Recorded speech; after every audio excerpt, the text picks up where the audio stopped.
ನಮಸ್ಕಾರ ರೀಪ, ಎಲ್ಲರೂ ಹೆಂಗದಿರಿ? ಆರಾಮದಿರಲ್ಲ? ಇವತ್ತು ನಾನು ನಮ್ಮ ಅಡುಗೆ ಮನೆಗಳು ಮಸ್ತಾಗಿ ಸೋಯಾಬೀನ್ ಪಲ್ಯ ಮಾಡೀನಿ. ಹೆಂಗೆ ಮಾಡೋದು ಅಂತ ತೋರಿಸ್ತೀನಿ ಬರ್ರಿಪ್ಪ. ಮೊದಲಿಗೆ ಒಂದು ಮಿಕ್ಸಿ ಜಾರ್ ತೊಗೊಂಡು ಸ್ವಲ್ಪ ಕೊಬ್ಬರಿ ಹುರಿದಿಟ್ಕೊಂಡಿದ್ದಾರೆ, ಅದನ್ನು ಹಾಕ್ಕೊಳಕತ್ತೀನಿ. ಹಂಗೆ ಸ್ವಲ್ಪ ಶೇಂಗಾ, ಕೊತ್ತಂಬರಿ ಮತ್ತು ಪುದೀನ ಹಾಕ್ಕೊಳಕತ್ತೀನಿ ರೀ. ಒಂದು ಟೊಮೊಟೊ ಮತ್ತು ಒಂದು ಉಳ್ಳಾಗಡ್ಡಿ ಚೆಂದಾಗಿ ಎಣ್ಣೆ ಒಳಗೆ ಫ್ರೈ ಮಾಡ್ಕೊಂಡಿದ್ದಾರೆ, ಅದನ್ನು ಹಾಕ್ಕೊಳಕತ್ತೀನಿ ರೀ. ಹಂಗೆ ಸ್ವಲ್ಪ ಉಪ್ಪು ಹಾಕ್ಕೊಳಕತ್ತೀನಿ ರೀ. ನಿಮ್ಗೆ ಎಷ್ಟು ಬೇಕೋ ಅಷ್ಟು ಉಪ್ಪು ಹಾಕೋರಿ. ಹಂಗೆ ಈಗ ಸ್ವಲ್ಪ ಜೀರಿಗೆ ಹಾಕ್ಕೊಳಕತ್ತೀನಿ ನೋಡಿರಿ. ಹಂಗೆ ಮತ್ತು ಅದಕ್ಕೆ ಸ್ವಲ್ಪ ಧನಿಯಾ ಪೌಡ್ರ್ ಹಾಕ್ಕೊಂಡು ಇದನ್ನು ಈಗ ಪೇಸ್ಟ್ ಮಾಡಿ ಇಟ್ಕೊಳ್ಳೋಮ್ರಿ. ಮಸಾಲ ರೆಡಿ ಮಾಡ್ಕೊಳ್ಳೋಮು. ಆಮೇಲೆ ಸೋಯಾಬೀನ್ ತೊಗೊಂಡ್ಬಿಟ್ಟು ಬಿಸಿನೀರೊಳಗೆ ಸ್ವಲ್ಪ ಉಪ್ಪು ಹಾಕಿ ಸೋಯಾಬೀನ್ ಹಾಕಿ ಒಂದು 10 ನಿಮಿಷ ಕುದಿಸ್ಕೊಳ್ಳೋಮ್ರಿ. ಅದು ಮಸ್ತ್ ಸಾಫ್ಟ್ ಆದಮೇಲೆ ಅದ್ರಾಗಿದ್ದ ನೀರೆಲ್ಲ ತೆಗೆದು ಹಿಂಡಿ ಇಟ್ಕೊಳ್ಳೋಮ್ರಿ. ಒಂದು ಕಡಾಯಿ ಒಳಗೆ ಸಾಸಿವೆ, ಜೀರಿಗೆ, ಕರಿಬೇವೆಲ್ಲ ಹಾಕಿ ರುಬ್ಬಿದ ಮಸಾಲ ಎಲ್ಲ ಹಾಕಿ ಚೆಂದಾಗಿ ಹುರ್ಕೊಳ್ಳೋಮ್ರಿ.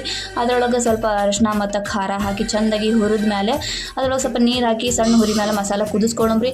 ಅದಾದಮೇಲೆ ಬೇಯಿಸಿದ ಸೋಯಾಬೀನ್ ಹಾಕಿ ಚೆಂದಾಗಿ ಹಿಂಗೆ ತಿರುಗಿಸ್ಕೊರಿ. 10 ನಿಮಿಷ ಮುಚ್ಚಿಟ್ಟು ಬೇಯಿಸ್ಕೊರಿ. ಬಿಸಿ ಬಿಸಿ ಸೋಯಾಬೀನ್ ಪಲ್ಯ ರೆಡಿ.